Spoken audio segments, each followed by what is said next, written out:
Thank you for joining us for another power-packed message from Dr. Myles Munroe, provided by Munroe Global Incorporated and MunroeGlobal.com. We transform followers into leaders and leaders into agents of change. We hope that this message is a blessing to you as you advance your life and discover your purpose. Now, let's go into the message. We're going to talk about how to restore broken character. How to restore broken character. In other words, how do you come back after your character has been fractured? I'm going to focus on understanding the process of leadership restoration. And this is probably one of the most difficult experiences leaders have, because we've been trained only to succeed. We've never been trained on how to fail effectively. And I think that's the problem. You have to learn how to fail also, and what to do with failure. And there has been perhaps only 2% of leaders who came back and survived. I was watching television before I went to bed last night. I was watching the Canadian Broadcasting Corporation channel, and the top story for 30 minutes was the mayor of Toronto, who was filmed high on cocaine. I mean, they got the video. They also brought out more news that they filmed him with prostitutes.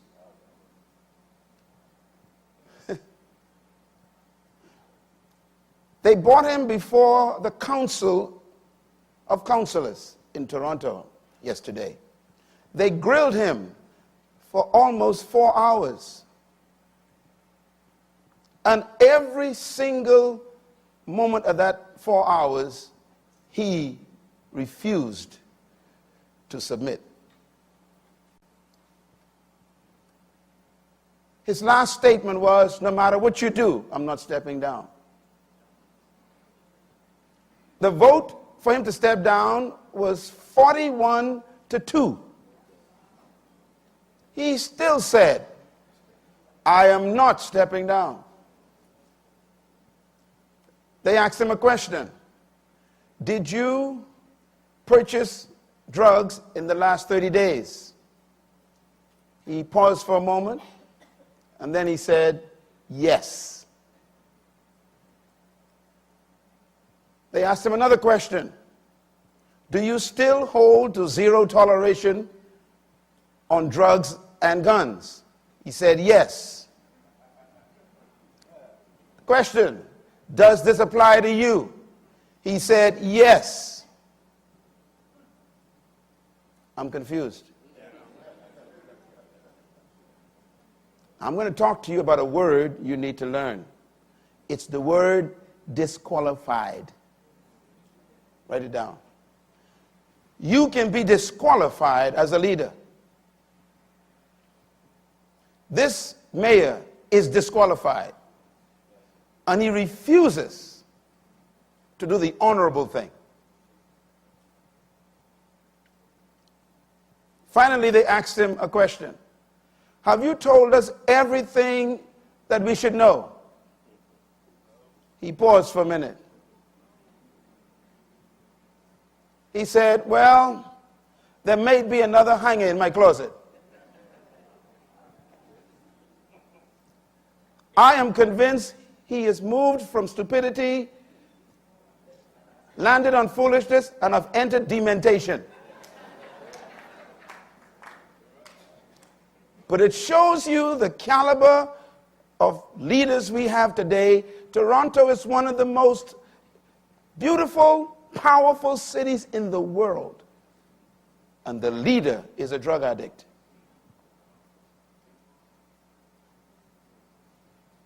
No character. What do you do when you lose it all? I have a chapter in the book. The title of it is How to Fall Up. Because we know how to fall down. I have lost respect for so many ministers in America. And I've also lost respect for those who continue to entertain them. I have disassociated myself with organizations in the United States, even though they wanted me to be used for their promotion. I said to them, because you support those who are disqualified, I don't want to be named among them.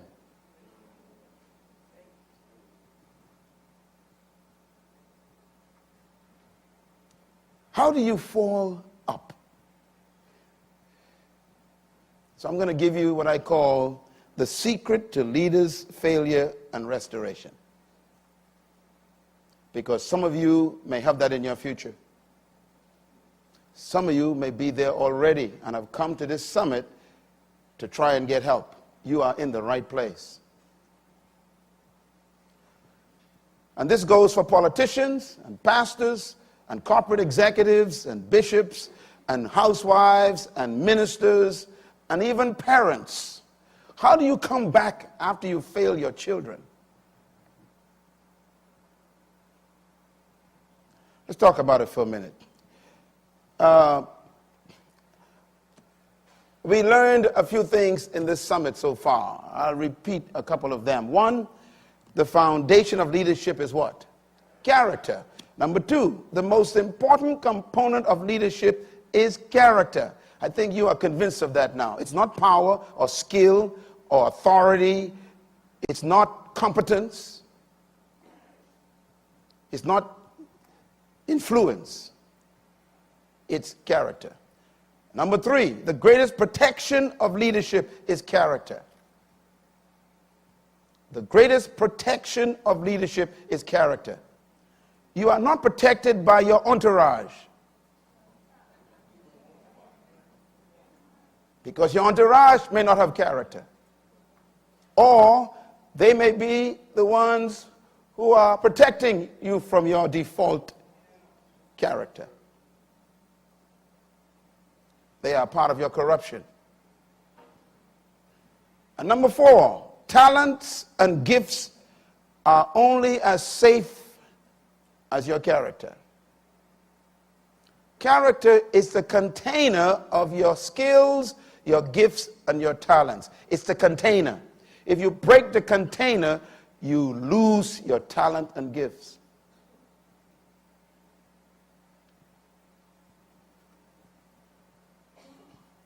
I mentioned to you about law yesterday, and I'm going to give you something very quick about law. We understood that the foundation of character is values which produce your morals. But the question is, what produces values? The answer is, write it down, the foundation of ethics is law. And law is the source of culture. Law is the source of morality. Law produces moral implications, all law. And written and spoken law, rather, feeds the conscience. We talked about that yesterday. Conscience is unspoken law. It's the law shouting at you. And law is the source of values. Law interprets values, and law establishes values. Whenever you create a law, you've identified a value. And this is why the first thing you need to build any nation is not a prime minister or a president. You need a constitution. The constitution contains the ideals of the country, the standards that they are going to live by. It incorporates and constitutes the philosophy of the people. It is the body of law by which we agree to live by, which means that the Constitution is the source of culture. So that's how powerful law is. I thought I would give you a couple of thoughts about how law affects culture, and then how you can protect yourself from falling by getting back to law. Character is manifested when your values, your principles, and your morals are tested. No matter what you tell me about your character, only tests can prove what it is. You can call tests a lot of things. You can call it temptation. You can call it opportunities. But your character is tested under pressure. Number two, character is manifested under pressure because you don't believe what you believe until you are tested to break it. Your convictions are proven by tests, not by your pronouncements. What you claim must be tested. That's why you shouldn't just read a person's resume. Read their life. You'll be amazed how many people embellish their resumes. After all, who would write bad things about themselves? So never be impressed by people's resumes. I want to stress again then that character is manifested when self-sacrifice becomes more important than popular compromise. Who you are is always tested by two things. Write them down. Matter of fact, three things. Three things will test your character every time. And if you study, and in my book on character, I did a complete assessment of this with the greatest leader that ever lived, Jesus Christ. The three things that will always test your character, he passed the test. First one is appetites, which includes food, drink, and sex.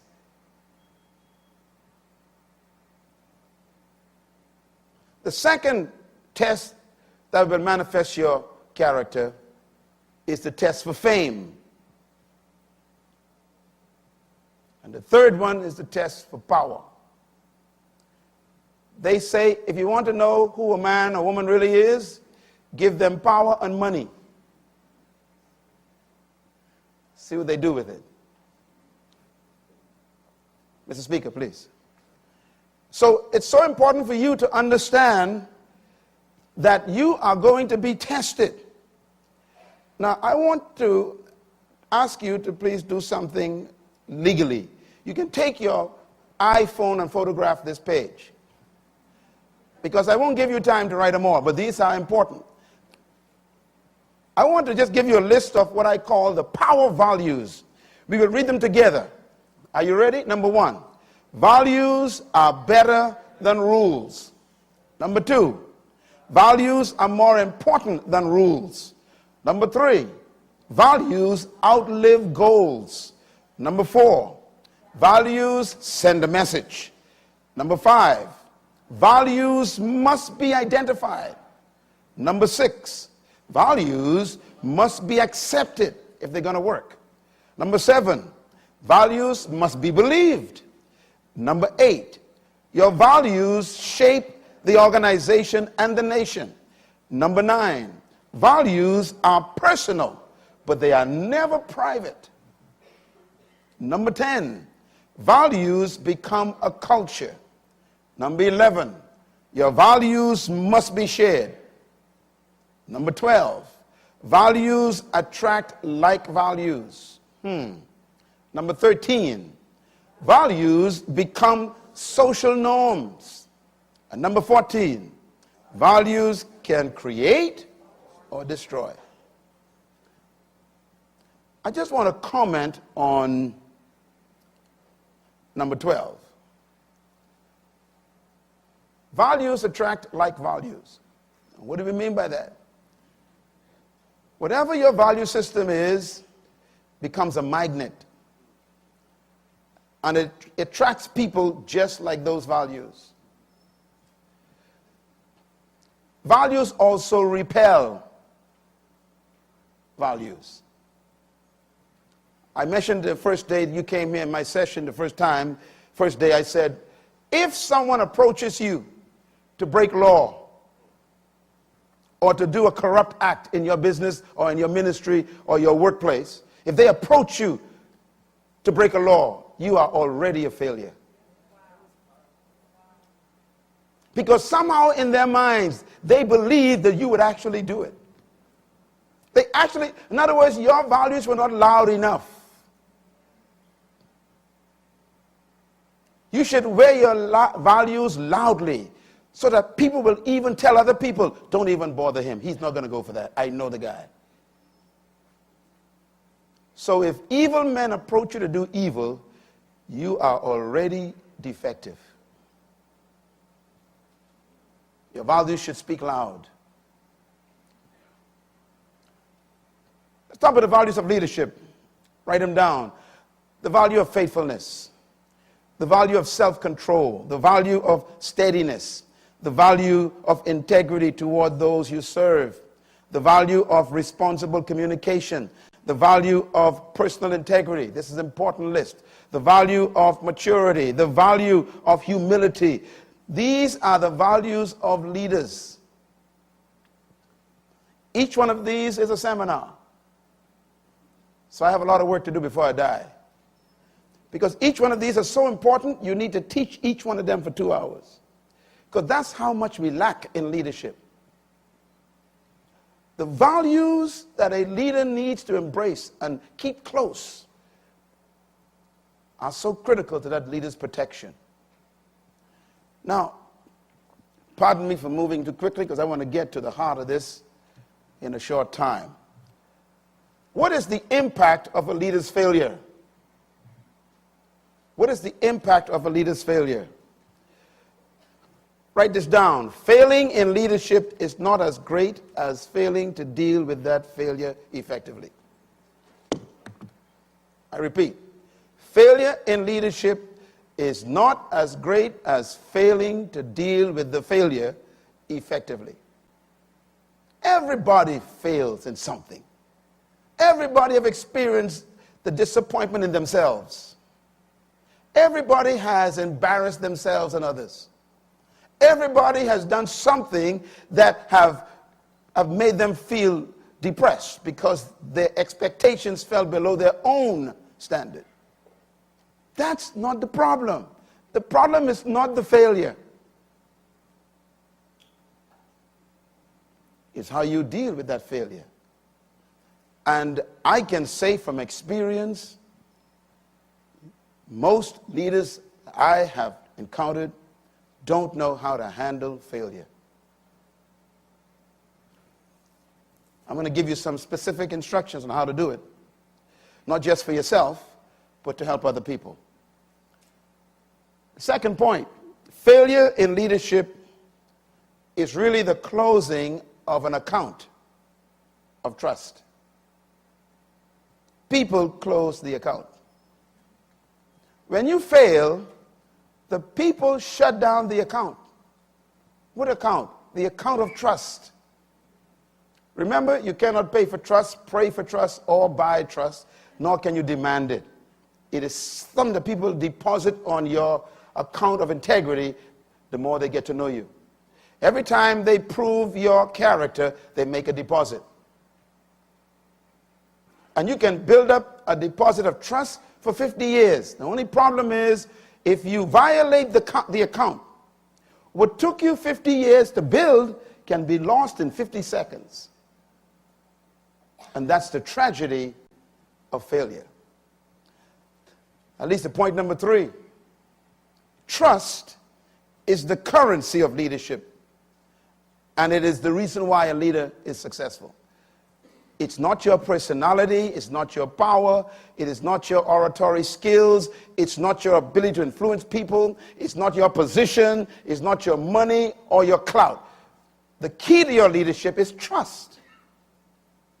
People follow you because they trust you. You violate that, you lose the account. So you are as safe as the account you protect. What are you doing right now that's threatening your account? What are you secretly doing that could cancel your account? The mayor of Toronto, when they first exposed him, the police exposed him, he denied everything. And then the police showed the video. I wonder if there's a video on you. You have no idea how the satellites work anymore.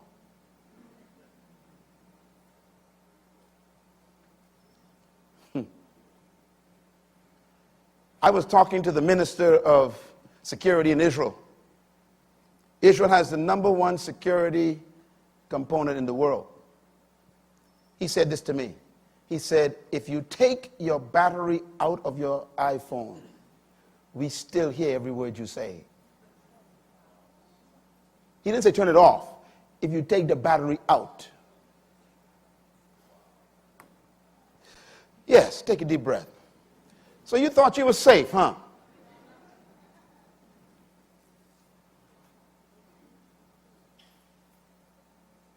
After that moment, I trembled.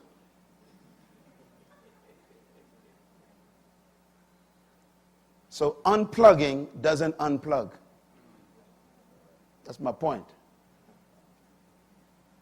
So live in a way that you don't care what they hear. Clap.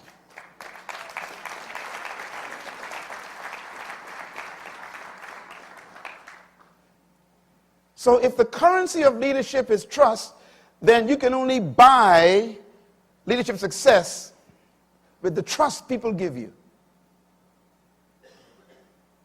Your #1 goal in life as a leader is to protect the account.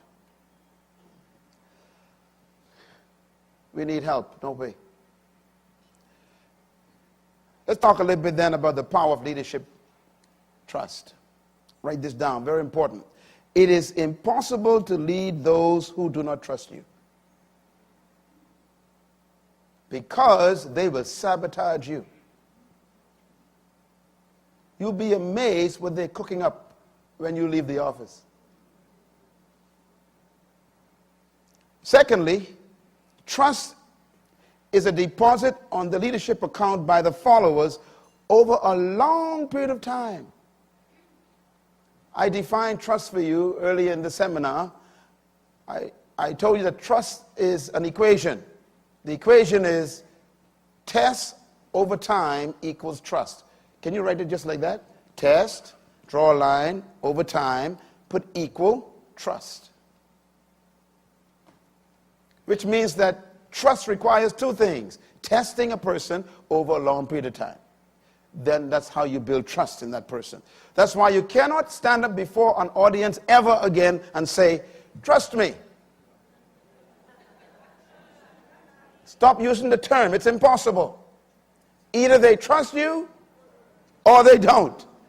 And that depends on how long they were able to observe you under pressure. Consistency, integrity, candor, wisdom, surviving battles, attacks, criticism. You trust people who survive.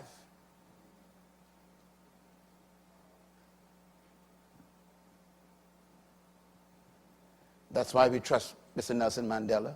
His name has come up so often throughout the world lately because he is trustworthy. He is worthy of trust because he's kept steady under pressure. His conviction was bigger than their attempts to make him compromise. See this picture? I like this picture. I think we need more leaders in this position. You can interpret this picture many ways. One, fear of failure. Oh God, please, don't let me disappoint the people. Don't let me disappoint my spouse. Don't let me disgrace my children. Cry out. This is my position every day. I'm so afraid. You think it's joy to be up here. You think it is easy for you to shake my hand and tell me how wonderful I've helped you. That's not easy. You're putting pressure on me. You're telling me, don't mess up.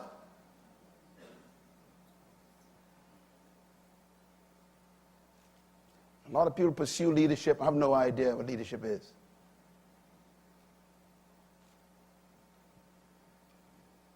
Cry out. Go home and make that your position every day. Every morning you wake up. Every evening you say, oh, please, please, God, don't let me mess up.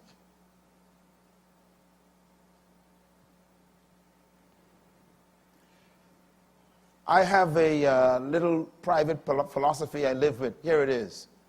Before I make a decision, I always ask myself, will I enjoy remembering this?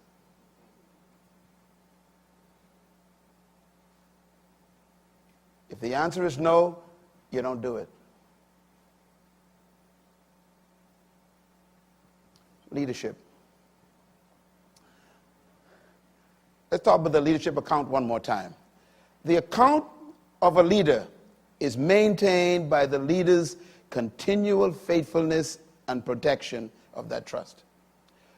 No one maintains the trust account, only you.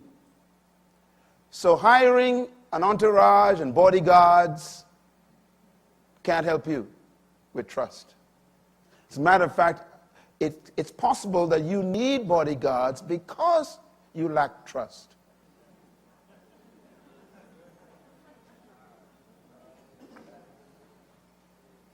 Sometimes you don't see people with entourage because they are important. It's because they are afraid. Not afraid of you, afraid of themselves.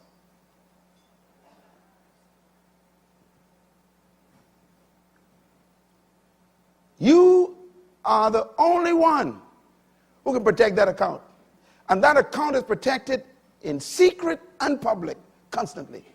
You got to protect it in the dark when no one's watching. The mayor of Toronto, can I go back to him again? This guy thought no one knew. His account is over. I don't care how much he tries, and he's making the wrong decision. I wish he's watching this right now. Brother, just step down. You are disqualified. Do you know that the American runner who ran the race, the Bahamas came second?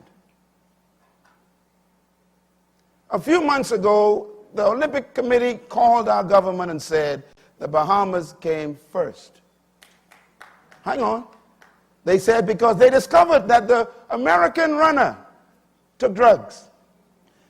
In other words, the winner lost.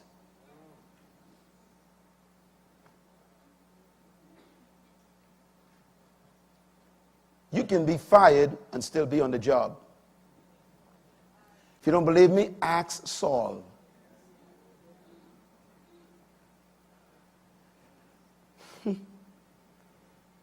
God can fire you and people think you are still hired. He was still going to work and was fired. And the guy who was appointed to take his place was already appointed. I hope there's no one already appointed in your position. Because God knows some things about you. Protect your account. I told you and I warned you, this is a tough session. Because this brings the weight on you to protect your character. Write this down, please.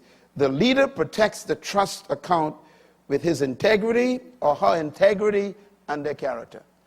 You protect that account by your being fixed, predictable, unmovable, set. I will not violate my values. I will not sell my convictions. I got to protect my account.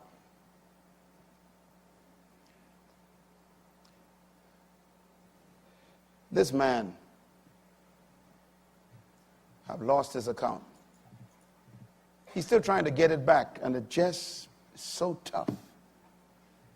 He's trying to help the poor, try to help Haiti, trying to do good works. He never went the route of restoration. Pretending that it didn't happen doesn't cancel it.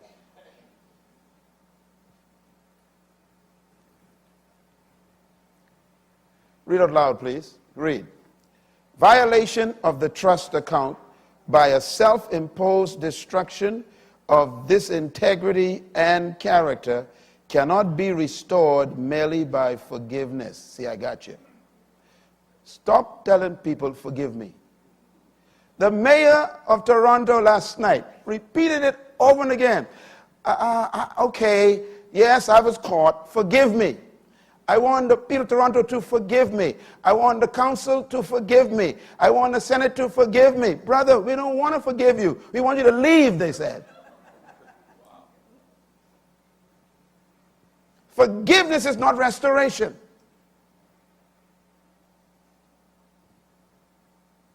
The request for forgiveness is you saying, I need help. Give me room. Give me space to get help.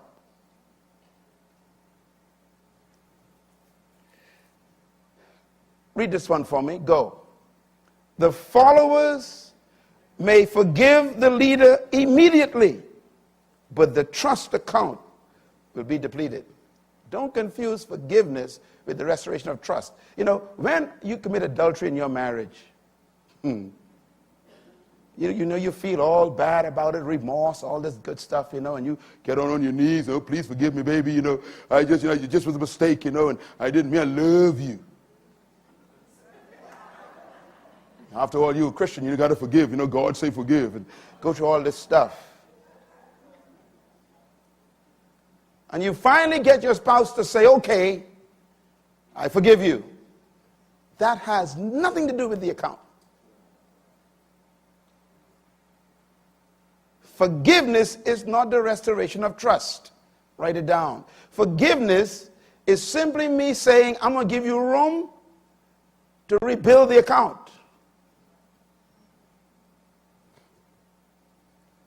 I have heard it said many times when I counsel couples.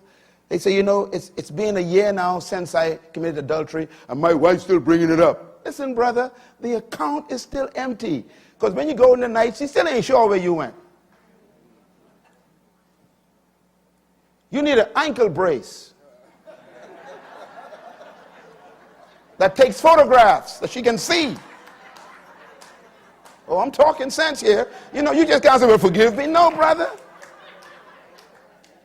Why are you late? I mean, the questions they ask you are all trust questions. Why'd you come home late?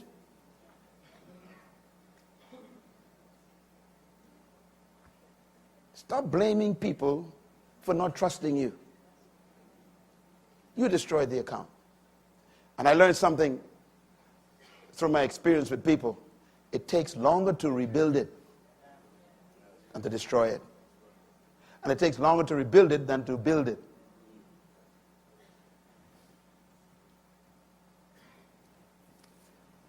Take a deep breath. You need some air. Leader's trust account. Read this one for me. Go. The leader must be constantly aware that a trust account, which may have been built over 30 or 40 years, could be canceled in 30 or 40 seconds. And that's why the leader refused to step down. He can't believe it collapsed that quickly. The mayor of Toronto, here we go again. He said, I helped to reduce the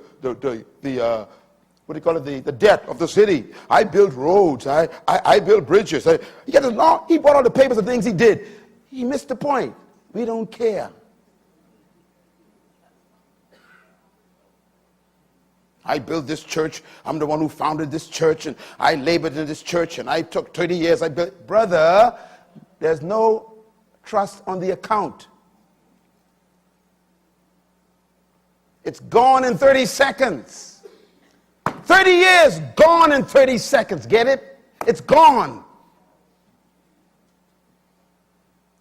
So I warn you on this last day, don't you take a chance with your account.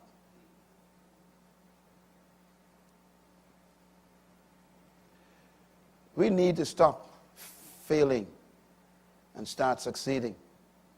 We need leaders emerging in this century, and hopefully Atwila can help in some small way to produce a crop of leaders who the world will be shocked over. Who are these people? Where did they come from? They are faithful to their spouses. They don't steal. They don't lie. They don't corrupt themselves. They would rather go to prison. They would rather lose friends. They would rather even lose the church for the sake of their convictions. Oh, give us these leaders, oh God.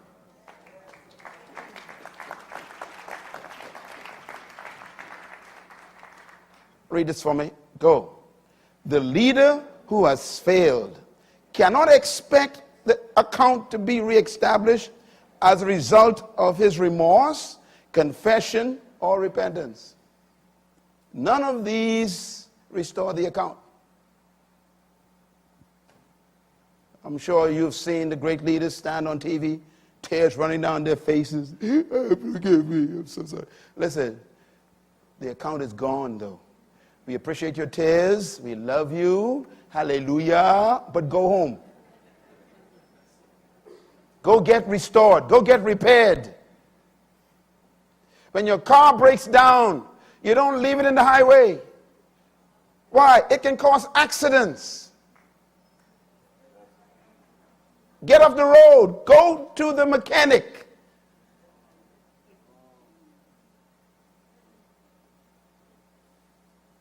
Get out of the pulpit. Get out of the CEO position.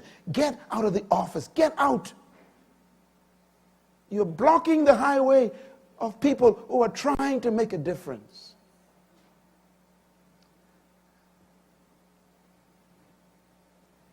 Write this down, please. It may take longer to restore the account than it originally took to build it. So protect the account. The work is too hard to restore. So let's talk about falling up before we close. Falling up. How to fail successfully. It's a paradox. How to fail successfully. There's a way to do it. And that's why I have it in the book. Please get that book and buy 10 copies and give it to all your leaders. I'm telling you, so that they can, first of all, you need to put the fear back in them. The first, can I give you a little secret? You want to hear it?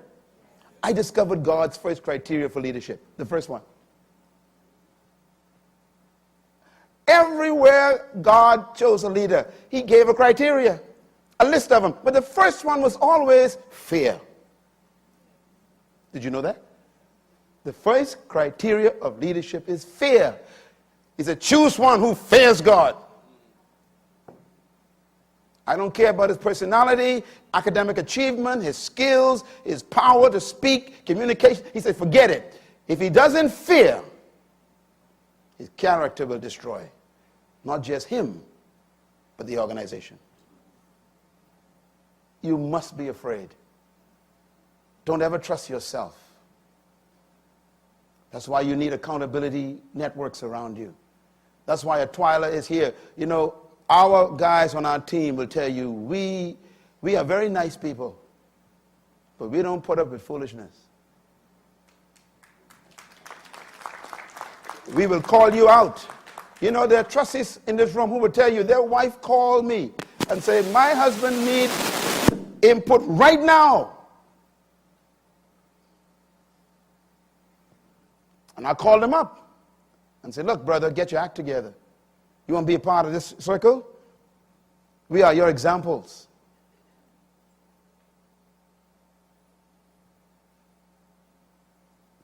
The wounds of a friend are faithful.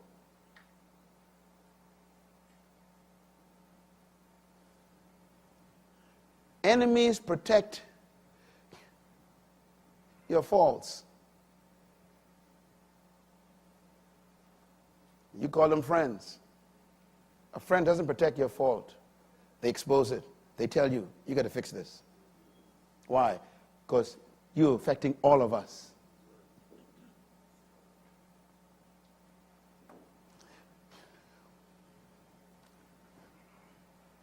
When you fail, you close the account. Leaders protect the trust account with their character. Now, I want you to look at this guy. This is the image of someone who has fallen. What do I do? What is the process of getting back? I'm going to give you the list. Write it down. Here's what to do if your character fails. These are the steps you should take. They are fail-proof, but you got to follow them. And they are hard. This is why most of the leaders who fell don't want to do them. But if you follow them, you'll come back stronger than when you fell. What do you do when you fall? Number one, admission of your need for help. That's tough.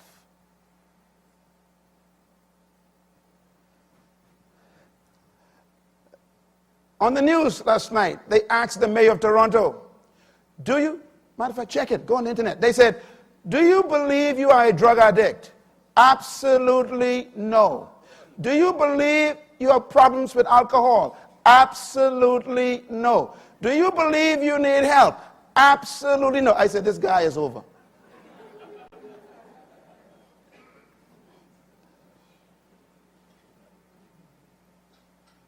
I heard such great teaching here this week. I am so inspired.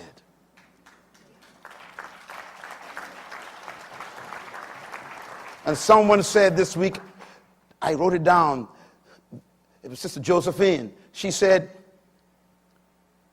if the person on the ground keeps their hand to themselves, you can't help them.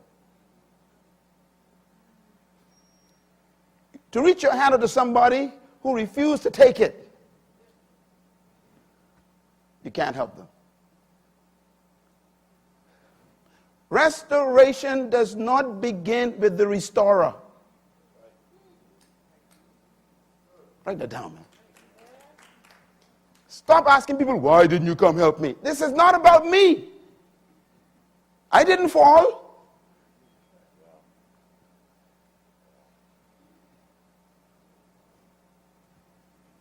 You can't help a man who doesn't want it. Or, worse still, who doesn't think he needs it. I know your mind is on people right now. I know you think it's something right now. I know you know, and you know what I'm saying is true. They keep on trucking as if nothing happened. That's why you should abandon them. Paul, the apostle, says, leave them.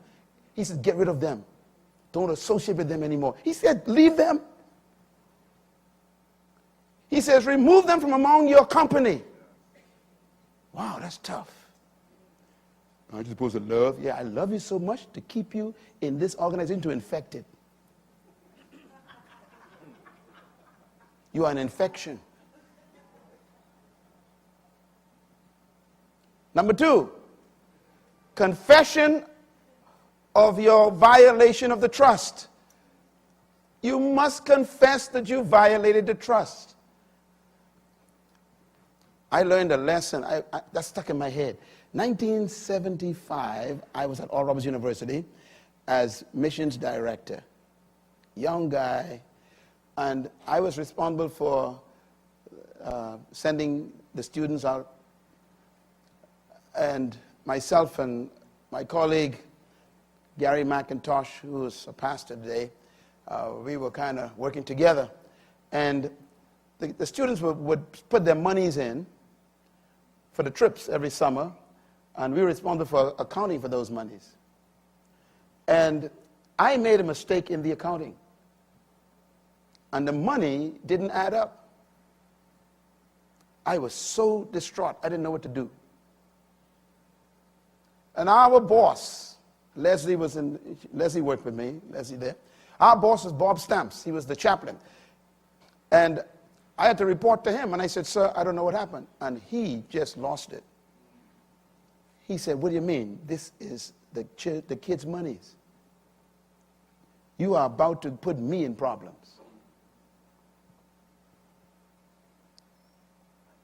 And he shouted at me. He said, go and fix it. And I began to explain why I did or what happened.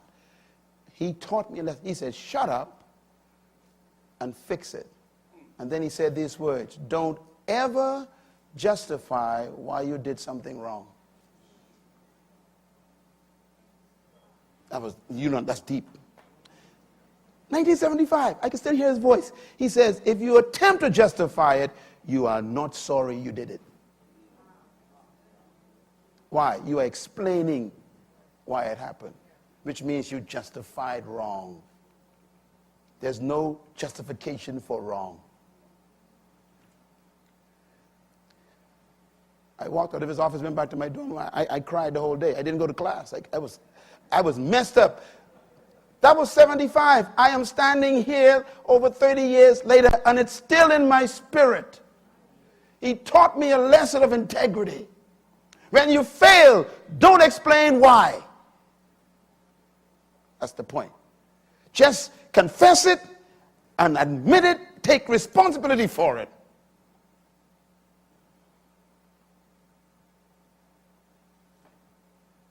Don't explain why you sinned.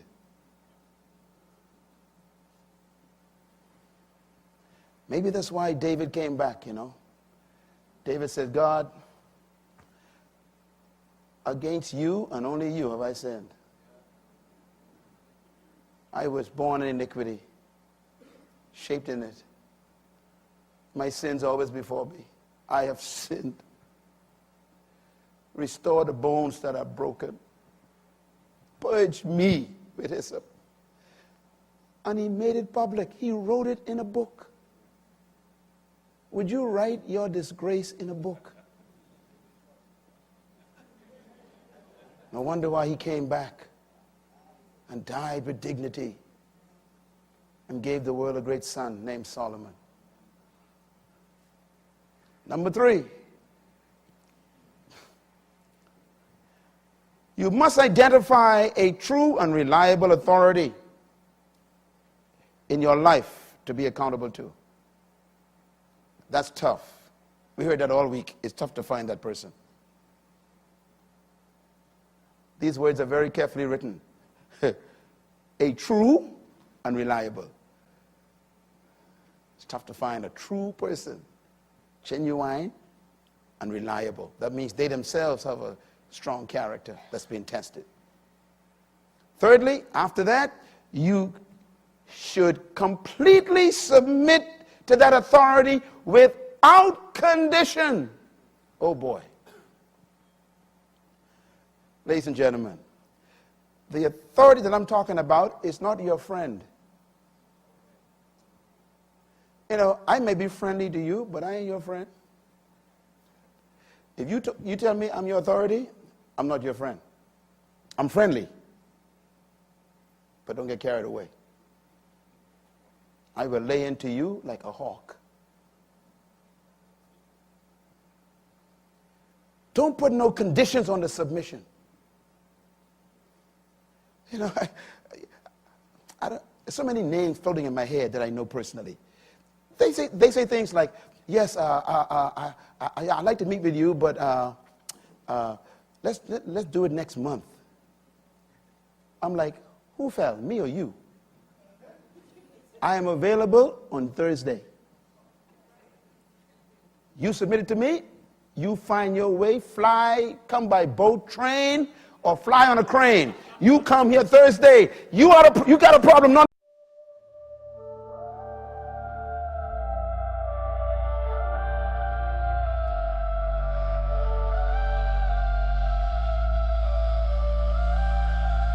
in the night we fall so deep. Whispers fade into the street. Lonely echoes we repeat. Lost in shadows where we meet. Voices soft like velvet air. Secrets floating everywhere. Feel your heartbeat like a prayer. Two souls tangled in despair. In the shadows we fade. In the shadows we break. In the shadows we find pieces of a shattered mind that search but never see. You and I eternally dancing in this revelry, chained to our own memory. Lights are dim, the world is hushed. Every touch a gentle rush. Darkness wraps us in its clutch. In this dream we both are caught. In the shadows we fade. In the shadows we break. In the shadows we find pieces of a shattered mind. Dawn will bring release from this haunting, bittersweet peace. But for now we find no cease, lost in shadows, finding no peace. In the shadows we fade. In the shadows we break. In the shadows we find pieces of a shattered mind.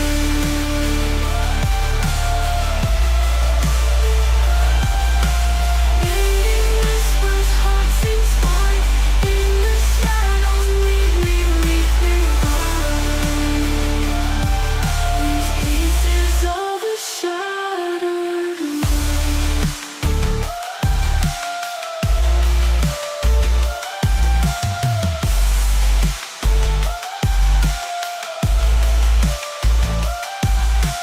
Minds that search but never see. You and I eternally dancing in this revelry, chained to our own memory. Lights are dim, the world is hushed. Every touch a gentle rush. Darkness wraps us in its clutch. In this dream we both are raised.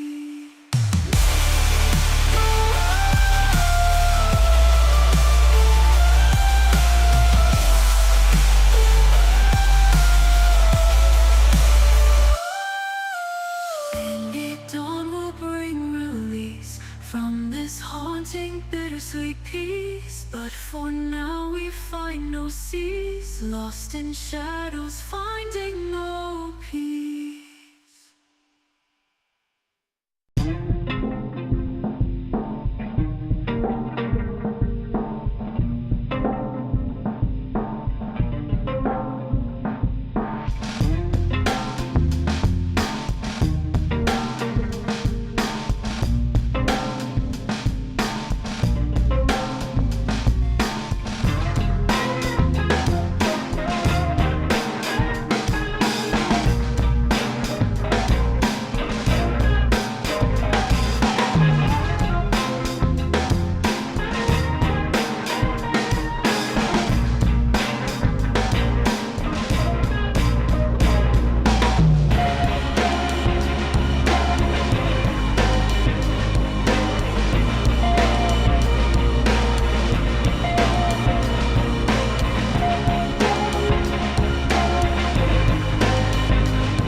Well, I got some appointments to keep, they say. They give me conditions.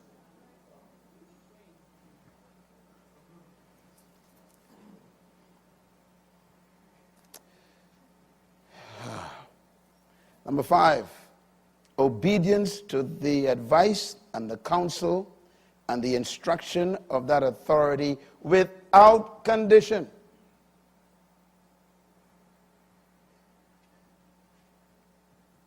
This is tough. So that means if they tell you, I want you to step down from your position for a year while we help you be restored, you have to literally go before the organization and say, look, my authority said I must step down for a year. I am going to see you next year. Sometimes they say, you got to sit down for 2 years. Sometimes they say, it's over. Go find yourself another job. The damage is so great that you cannot come back to this specific position. Are you willing to follow instruction to be restored? The next one is even worse. Accept responsibility for all the failure, and you must agree never to attempt to defend yourself or your act of indiscretion. Don't ever stand up after you have fallen and try to explain it to people. I'm giving you something very important here. Because you are disqualified to speak. You lost your authority. So what do you do then if you want the people to understand? It leads to number 8. You must allow the authority to represent you to the greater community. Let them speak on your behalf. Because they still have authority with the people. You know, when Peter messed up, Peter denied Jesus. You remember that? I could imagine the other 11 guys were excited. You know, they finally got Peter. You know, maybe they got a chance to become the favorite. Did you read how Peter was restored? Did you recognize who restored him? When there was a meeting called, the final board meeting, everyone was sure Peter ain't coming to this meeting. And if Peter had shown up, they would have attacked him. They would have attacked him. But it was the skill of the leader. The leader said, tell my students to meet me. And make sure I say, Peter, come. Now, once the authority calls the guy back, it's over. But we like to call ourselves back. We stand there before the people, explain to them, well, you know, yes, I did have some indiscretion. Brother, leave. Everybody's weak, you know. Shut up. You are disqualified from speaking. Everybody got weakness, you know. You are disqualified from speaking. Your safety under failure is your authority. What did I say? Please write this down. When you fall, run for cover. Don't run for explanation. Run for cover. Shut your mouth. You are disqualified. This is why when you go to God, you cannot go in your own name. You are disqualified. So he said, don't ever go to the authority in your name. Your name is no good. Oh, man.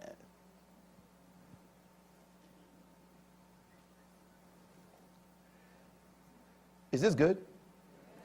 Number 9. Total submission to the discretion of the authority with regard to your readiness to return to public service.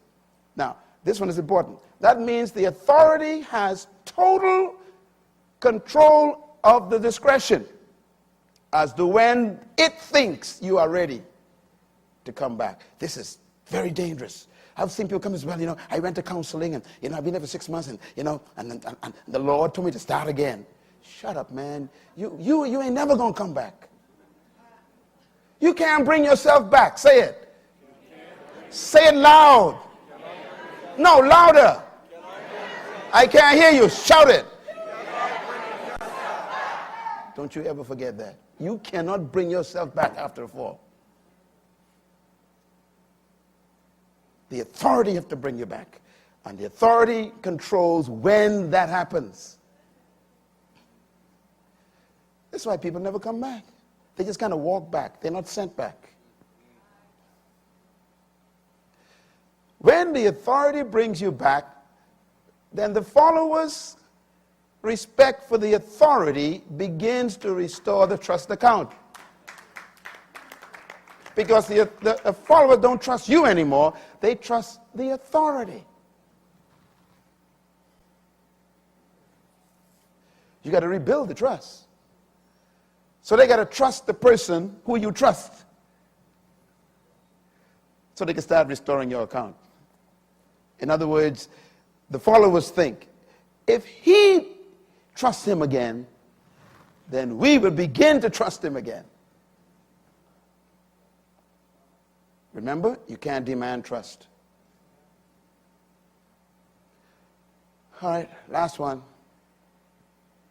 Permanent establishment of a relationship with the authority for ongoing accountability is necessary. That means never again, for the rest of your life, will you be without accountability again. You will have to report for the rest of your life to an accountable authority. That is to protect you and the people you influence. That's how you come back. When people don't trust you anymore, they trust the ones you trust. And as long as the ones you trust you, they will put trust in you.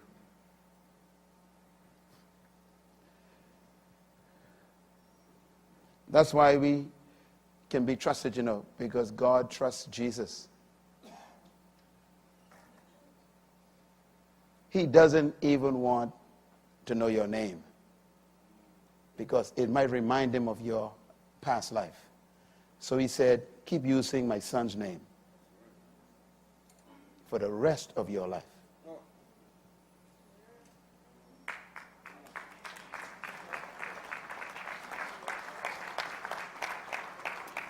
All right, closure. There you are. Do you feel it? I feel it. Don't you feel it? Help me come back. You can come back after a fall, but you got to follow the instructions. There are 2 books I want to recommend to you. The new one, in the last chapter, is about falling up. Please read it and teach it to your staff. Send it to people who messed up so they can realize that they're not doing the right thing to repair the damage. The second book is called Becoming a Leader. I dealt with it in that book as well. I've restored a few people, even folks in our own church who fell. Same process, and it works. Saved marriages after disaster because they went through the process. I've had children who stood before the congregation and said, I want to thank Pastor Myles for allowing me to trust my father again. If it wasn't for him, I would never trust my father again. I've heard kids say that publicly in the front of a congregation.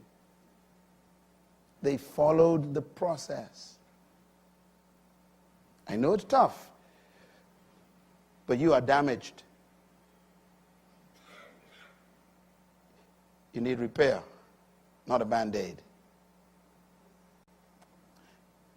Finally, failure is not determination of the leader's call. That's good news, eh? Failure is not determination of your assignment or even your gifts. You still have your gifts. Your talents don't leave you in a failure. Failure must be seen as a detour. It's an interruption in your life. It's even an attempt to cancel destiny.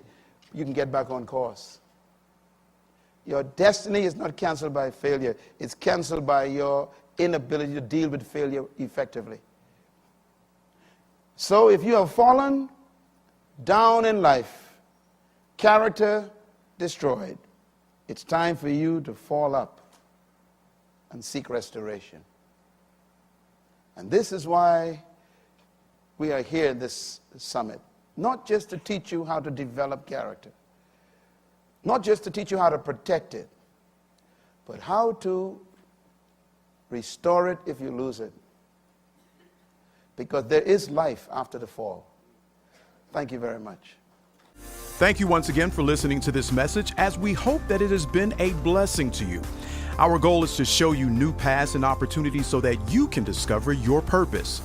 It is your love, support, and partnership that makes Munroe Global possible. Please visit us online at www.munroeglobal.com for more product, partnership, or to join us at one of our live events around the world.